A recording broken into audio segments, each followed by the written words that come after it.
નમસ્કાર, તમારી સાથે સત્યની સાથે સંદેશ ન્યૂઝ બુલેટિન સાથે હું છું ઉત્સવ ભોગાયતા 9pm 92 ન્યૂઝ તરફ નજર કરીએ તો કેન્દ્ર સરકારે શિક્ષણ ક્ષેત્રે સુધાર માટે નવી જોગવાઈ કરી છે। 5મા અને 8મા ધોરણની પરીક્ષામાં નપાસ થનાર વિદ્યાર્થીઓને હવે ચડાવ પાસ નહીં કરાય, પરંતુ નાપાસ થનાર વિદ્યાર્થીએ ફરીથી પરીક્ષા આપવી પડશે।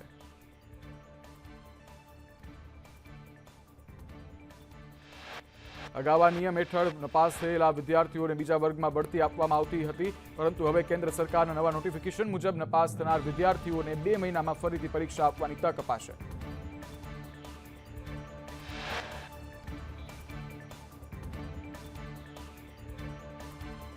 પરંતુ તેને આવતું વર્ષ પણ એ જ ધોરણમાં ભણવું પડશે। ધોરણ 8 સુધીના આવા બાળકોને શાળામાંથી કાઢી મૂકવામાં આવશે નહીં। ફિલ્મ ઇન્ડસ્ટ્રીના પ્રખ્યાત દિગ્દર્શક શ્યામ બેનેગલનું નિધન થયું છે। 90 વર્ષની જેફ વયે અંતિમ શ્વાસ લીધા। શ્યામ ઘણા સમયથી બીમાર હતા। બેનેગલને 1976માં પદ્મશ્રી અને 1991માં પદ્મભૂષણથી નવાજવામાં આવ્યા હતા। 5 દિવસના ઘટાડા બાદ ભારતીય શેર બજારમાં ગ્રીન ઝોનમાં બંધ। સેન્સેક્સ 499 અંકમાં વધારા સાથે 78,540 પર બંધ થયો, તો નિફ્ટી 165 પોઈન્ટના ઉછાળા સાથે 23,753 પર બંધ થયો।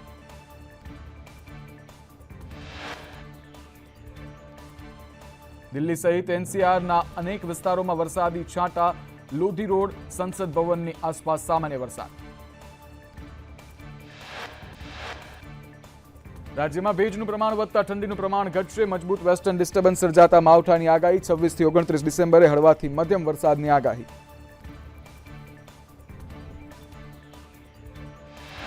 ઉત્તર અને દક્ષિણ ગુજરાતમાં વરસાદની આગાહી। કચ્છ, બનાસકાંઠા, સાબરકાંઠા, અરવલ્લી, મહીસાગર, પંચમહાલમાં માવઠાની આગાહી। તાપી, ડાંગ, નવસારી સહિત વલસાડમાં વરસાદની શક્યતા। બનાસકાંઠામાં કમોસમી વરસાદને લઈ ડિઝાસ્ટર વિભાગે એલર્ટ જાહેર કર્યું। 26 અને 28 ડિસેમ્બરે કમોસમી વરસાદને લઈ પાકની સુરક્ષા કરવા ખેડૂતોને સૂચન। માર્કેટયાર્ડ સંચાલકોને પગલાં લેવા સૂચન કરાયું। દાહોદમાં વરસાદના કારણે ખેડૂતોને પાક નુકસાનની ભીતિ। હાલમાં વાતાવરણ ઠંડુ થતા પાકમાં જીવાતોનો ઉપદ્રવ। 27 અને 28 ડિસેમ્બરે પણ દાહોદમાં વરસાદની આગાહી। કચ્છનું નલિયા શહેર 7.2 ડિગ્રી તાપમાન સાથે રાજ્યનું સૌથી ઠંડુગાર શહેર બન્યું। સુરેન્દ્રનગર અને રાજકોટમાં 13 ડિગ્રી તાપમાન નોંધાયું। રાજ્યના મોટાભાગના જિલ્લામાં તાપમાન 2 થી 3 ડિગ્રી ઊંચકાયું। ભાવનગરના મહુવામાં 13.5 ડિગ્રી, તો જૂનાગઢના કેશોદમાં 13.9 ડિગ્રી તાપમાન નોંધાયું। અમદાવાદ શહેરમાં તાપમાનનો પારો ઘટીને 17.6 ડિગ્રીએ પહોંચ્યો। ગાંધીનગર, વેરાવળ અને ડીસામાં 16 ડિગ્રી તાપમાન નોંધાયું।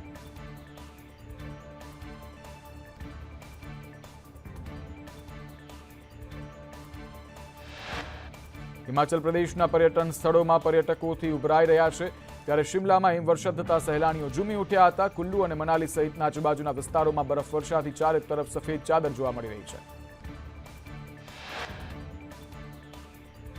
રાજ્યમાં ભેજનું પ્રમાણ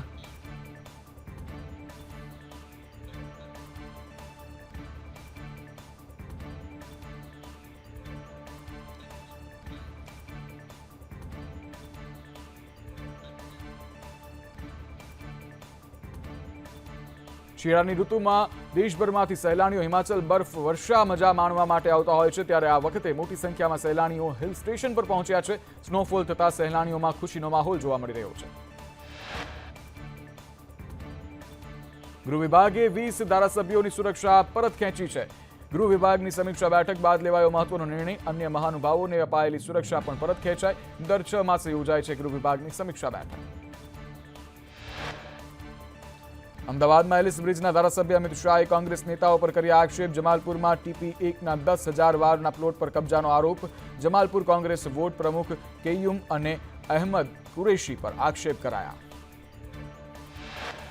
કરોડો રૂપિયાના BZ કૌભાંડમાં ભૂપેન્દ્ર ઝાલાની મુશ્કેલીમાં વધારો થયો। હાઈકોર્ટે ભૂપેન્દ્ર ઝાલાની આગોતરા જામીનની અરજીને ફગાવી દીધી। હવે ભૂપેન્દ્ર ઝાલાની ગમે ત્યારે પોલીસ ધરપકડ કરે તેવી શક્યતા। હાઈકોર્ટમાં સુનાવણી દરમિયાન બંને પક્ષો વચ્ચે દલીલો થઈ, જેમાં તપાસ એજન્સીને 360 કરોડના ટ્રાન્ઝેક્શન મળી આવ્યા। સિલેક્ટેડ લોકોના ખાતામાં જ પૈસા રિટર્ન થયા। અત્યાર સુધી 100 પીડિત સામે આવ્યા છે। હાઈકોર્ટમાં ભૂપેન્દ્રના વકીલે રજૂઆત કરી કે રોકાણકારોના પૈસા નહીં ડૂબે તેવી બાંહેધરી આપી છે। પોતાનો બચાવ કરતા ખોટી રીતે એફઆઈઆર કરી હોવાની કોર્ટમાં રજૂઆત. એફઆઈઆર થઈ ત્યાં સુધી કોઈના પૈસા ન ડૂબ્યા હોવાનો દાવો. સરકાર તરફથી કોર્ટમાં રજૂઆત કરાઈ કે ભૂપેન્દ્ર ઝાલાને લીધે લોકોના પૈસા ડૂબ્યા છે. વર્ષ 2022માં લોકોના પૈસા ડૂબ્યા હતા, માટે ભૂપેન્દ્ર ઝાલાને જામીન ન આપવા માટેની રજૂઆત કરાઈ. બીઝેડ ગ્રુપના કરોડોના કૌભાંડમાં પૂછપરછ માટે પ્રાંતિજ અને મોડાસાના ભુવાજી હાજર થયા. બંને ભુવાજીને હાજર થવા માટે ફરમાન જાહેર. ઝાલા સાથે નજીકના સંબંધોને લઈ તપાસ માટે બોલાવ્યા. બંને ભુવાજીને સીઆઈડી સમક્ષ નિવેદનો લખાવવા સમન્સ પાઠવવામાં આવ્યું. અમદાવાદના સાબરમતી બ્લાસ્ટ કેસના આરોપીઓનું રિકન્સ્ટ્રક્શન. બ્લાસ્ટ કેસના 3 આરોપીને ઘટના સ્થળે લાવી રિકન્સ્ટ્રક્શન કરાયું. રાજકોટમાં અસામાજિક તત્વોને પોલીસે પાઠ ભણાવ્યો. જાહેરમાં આતંક મચાવનાર આરોપીઓનું ઘટના સ્થળે રિકન્સ્ટ્રક્શન કરાયું. હત્યાની પ્રયાસના આરોપીઓએ જાહેરમાં હાથ જોડીને લોકોની માફી માંગી. રૈયા રોડ વિસ્તારમાં છરી સાથે હત્યાનો પ્રયાસ કરનાર આરોપીઓનું સરઘસ કાઢવામાં આવ્યું. અહેમદ અમીન કટારિયા અને નવાઝ શેખ સામે ફરિયાદ નોંધવામાં આવી હતી. પોલીસે 3 પૈકી 2 આરોપીઓની ધરપકડ કરી. ખ્યાતિ હોસ્પિટલ કાંડ બાદ પીએમજે યોજનાને લઈ ગુજરાત સરકારે નવી એસઓપી જાહેર કરી. એન્જિયોગ્રાફી, એન્જિયોપ્લાસ્ટીની સીડી પ્રી ઓથ સમયે અપલોડ કરવી પડશે, તો ઇમરજન્સી કેસમાં સીડી સારવાર બાદ અપલોડ કરવાની રહેશે. 2024માં ગેરરીતિ બદલ 14 હોસ્પિટલો સસ્પેન્ડ કરવામાં આવી. ડે કેર, સેકન્ડરી અને ટર્શરી બીમારીમાં સારવાર મળશે. ઈએનટી, સ્ત્રી રોગ, માનસિક રોગની સારવારમાં સહાય મળશે. હૃદય, કિડની અને મગજના રોગ તેમજ ગંભીર ઇજાઓ અને નવજાત શિશુના રોગમાં પીએમજે યોજના અંતર્ગત સારવાર મળશે. કેન્સર, ઘૂંટણ અને થાપાના રિપ્લેસમેન્ટ, હૃદય, કિડની, લીવરના ટ્રાન્સપ્લાન્ટમાં પણ સહાય મળશે.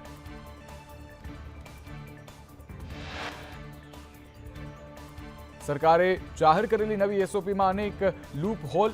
પીએમજે યોજનાને લઈ અને અનેક લૂપ હોલ જોવા મળ્યા. હોસ્પિટલો માટે નવા નિયમો જાહેર કરતા, પરંતુ ડોક્ટર કાર્યવાહી માટે કોઈ જોગવાઈ નથી કરવામાં આવ્યા. ખ્યાતિ જેવો કાંડ થાય તો માત્ર હોસ્પિટલ જવાબદાર ઠેરવાશે. અધિકારી સામે કોઈ પણ કાર્યવાહી કરવામાં નહીં આવે તો ઇન્સ્યોરન્સ કંપની સામે કાર્યવાહીની જોગવાઈ નહીં. સરકારની એસઓપીમાં એક હોસ્પિટલમાંથી વધુ ક્લેમ મુદ્દે પણ અસ્પષ્ટતા. નવી એસઓપી મુદ્દે ડોક્ટરે કહ્યું, એસઓપીમાં કાર્ડિયક સેવાને લઈ સારા મુદ્દાઓ લેવાયા. મલ્ટિપલ ઇન્જરી કેસમાં ખર્ચના કેસમાં વિવાદ થશે. મોંઘવારી પ્રમાણે સારવારના ચાર્જમાં વધારો થઈ શકે છે. ચાર્જ મુદ્દે ઇન્સ્યોરન્સ કંપની સાથેના વિવાદ વધી શકે છે. પીએમજેની નવી એસઓપી અંગે હેમાંગ વસાવડાના પ્રહાર. કહ્યું, માત્ર કાર્ડિયોલોજી પર આ એસઓપી જાહેર છે. એસઓપીમાં હજુ ઘણા ફેરફાર કરવા જરૂરી હોવાનું કહ્યું. સજાગ નહીં રહે તો ફરી દુરુપયોગ થવામાં.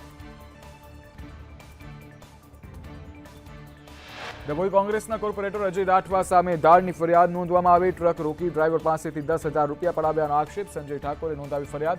ડ્રાઈવર સહિત 2ને માર માર્યાનો આક્ષેપ.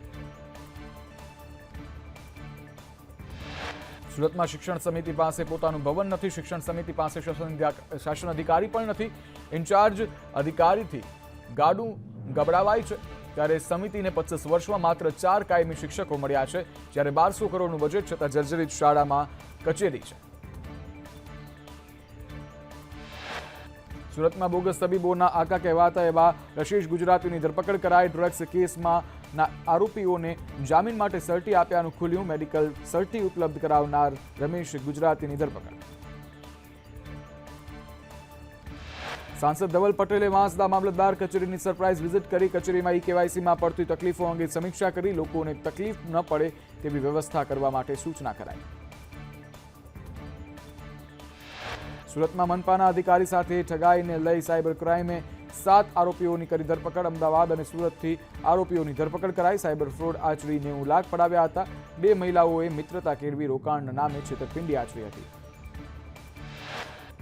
અમદાવાદના જમાલપુરમાં એએમસીની સ્કૂલના વિવાદ બાદ જમાલપુરની તમામ સરકારી સ્કૂલમાં સર્વેની કામગીરી. કોઈ દબાણ છે કે નહીં, જર્જરિત છે કે કેમ તેનો સર્વે હાથ ધરાયો. પ્રિન્સિપાલે નિવેદન આપતા કહ્યું કે 9 અને 10 નંબરની શાળા બાદ 3 અને 4 નંબરની શાળા શિફ્ટ કરાઈ. વડોદરા વડદલા રોડ પર નવનગરીના મકાનોને ખાલી કરવા માટે નોટિસ આપતા વિવાદ સર્જાયો છે. 10 દિવસમાં સરકારી જમીન ખાલી કરવા માટે નોટિસ. ઇન્દિરા આવાસ યોજના હેઠળ ફાળવાઈ હતી જગ્યા. ઘરની જગ્યાએ જ ઘર બનાવી આપવાની સ્થાનિકોની માંગ. ધોરાજીના ઉમરકોટમાં સરકારી જમીનો પર કરાયેલ દબાણો દૂર કરાયા. જંગલ ખાતાની જમીન પર ગોડાઉન બનાવાયા હતા. પોલીસ મામલતદારની હાજરીમાં દબાણો હટાવવામાં આવ્યા.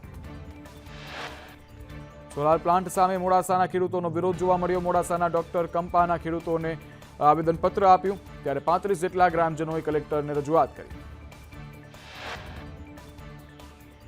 ગીર સોમનાથમાં કિસાન સંઘના ઇકોઝોનના વિરોધમાં પ્રતિક ઉપવાસ. ગીર ગઢડા કિસાન સંઘનો મામલતદાર કચેરીએ વિરોધ.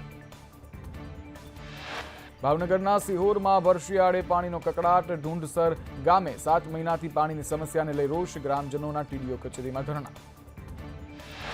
ભરૂચના કંધારિયા ગામે માયનોર કેનાલમાં 15 દિવસમાં એક જ જગ્યાએ બીજી વખત ગાબડું પડ્યું. નર્મદા વિભાગની કામગીરી પર સવાલ. ફરીથી ગાબડું પડતા પાણીનો વેડફાટ. પોરબંદરમાં પાસ પરમિટ વગરની હોડીઓ ઝડપાઈ. માધવપુર બંદર પર પોલીસની તપાસમાં હોડીઓ ઝડપાઈ. 9 હોડીના માલિકની અટકાયત કરી પૂછપરછ કરાઈ. ઝઘડિયા રેપકાંડનો ભોગ બનનાર બાળકીનું મોત. તબીબોના અથાગ પ્રયત્નો છતાં બાળકીનું મોત નીપજ્યું. અમદાવાદમાં આંબેડકરની પ્રતિમાને નુકસાન પહોંચાડ્યું. ખોખરા અનુપમ બ્રિજ પાસે આંબેડકરની પ્રતિમા ખંડિત કરાઈ. પ્રતિમાને નુકસાન પહોંચાડતા લોકોમાં રોષ જોવા મળ્યો.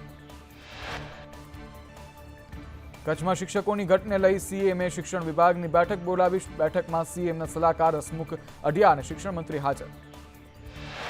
કચ્છ જિલ્લામાં સૌથી વધુ શિક્ષકોની જગ્યા ખાલી. ધોરણ 1 થી 8માં 4500 શિક્ષકોની જગ્યાઓ ખાલી. નસવાડીમાં આત્મવિલોપનનો પ્રયાસ કરનારનું મોત. બંધ રસ્તાનું નિરાકરણ ન આવતા પેટ્રોલ છાંટી આત્મવિલોપનનો પ્રયાસ કર્યો હતો. 3 દિવસની સારવાર બાદ બાબુ ભાટિયાનું મોત નીપજ્યું. હળવદમાં આધાર કાર્ડ કાઢવા માટે અરજદારની લાઈનો લાગી. ઠેલીઓ મૂકીને અરજદારોએ લાઈનો લગાવી. 15 દિવસથી ધક્કા બાદ પણ સુધારા ન થતા હોવાના અરજદારના આક્ષેપ. દ્વારકા જગત મંદિરના પ્રસાદને હાઇજેનિક બાબતે વેરી ગુડનું બિરુદ અપાયું. ફૂડ સેફ્ટી અને સ્ટાન્ડર્ડ ઓફ ઇન્ડિયાએ બિરુદ આપ્યું. પરીક્ષણમાં તપાસ ઉત્તમ ક્વોલિટીનો જાહેર થયો. ભરૂચ આમોદના ઈંટોલામાં 65 વર્ષથી વૃદ્ધ વયની મહિલા પર દુષ્કર્મ. ઈંટોલના ગામના જ વ્યક્તિએ આચર્યું દુષ્કર્મ. રાજકોટમાં વ્યાજના ચક્કરમાં ફસાયેલા વ્યક્તિનો આપઘાતનો પ્રયાસ. 2 લાખની સામે 5 લાખ ચૂકવ્યા છતાં ધમકીઓ મળી. સુસાઇડ નોટ લખી કર્યો આપઘાતનો પ્રયાસ. મોરબી જામનગર ધ્રોલના લોકો પાસેથી લીધા હતા નાણાં. નવસારી બુલેટ ટ્રેન પ્રોજેક્ટનો ઇજારાદાર લૂંટાયો. નવસારી સુરત હાઈવે પર રિક્ષા ચાલક અને તેના સાગરીતો લૂંટ કરી ફરાર. છરીની અણીએ ₹12,000થી વધુની લૂંટ ચલાવી. સાબરકાંઠાના હિંમતનગરમાં બાપને દેવું થતા દીકરીનો સોદો કરી નાખ્યો. 4 લાખમાં દીકરી રાજસ્થાનમાં વહેંચી હોવાનો ખુલાસો. બાળકીના પિતા સહિત 6 આરોપીઓ સામે ફરિયાદ નોંધાઈ. 4 આરોપીની ધરપકડ.